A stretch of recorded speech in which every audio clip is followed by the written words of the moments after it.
கடந்த 25ஆம் தேதி டிசிக்கும் பஞ்சாபுக்கும் மேட்ச் நடந்துச்சுல்ல, அந்த மேட்ச்சில் லுங்கிங்கிடி இருக்கார்ல டிசி பிளேயரு, இவர் ஃபீல்டிங் பண்ணும்போது ஒரு கேட்ச் பிடிக்க போயிட்டு தவறி கீழே விழுந்து அப்படியே கவர்ந்துட்டாப்புல ஃபுல்லாக. இந்த தலையில் பலத்த காயம் ஒன்று ஏற்பட்டுருந்துச்சு. எந்த அளவுக்குன்னா அவரால் எழுந்து கூட நிற்க முடியாத அளவுக்கு பலத்த காயம் ஏற்பட்டுச்சு.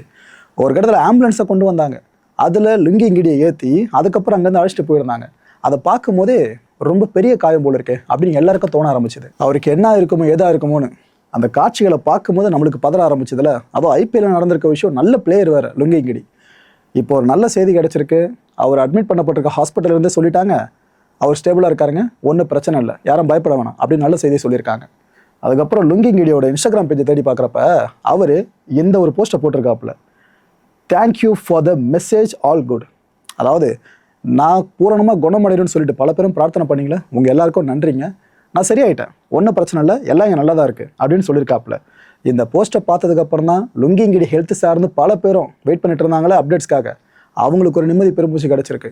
ஏன்னா அந்த மேட்சை பார்த்தவங்க கண்டிப்பாக அந்த மூமெண்ட்லேருந்து கண் அகலவே முடியாது, இன்னும் மைண்டில் நின்றுக்கிட்டே இருக்குது.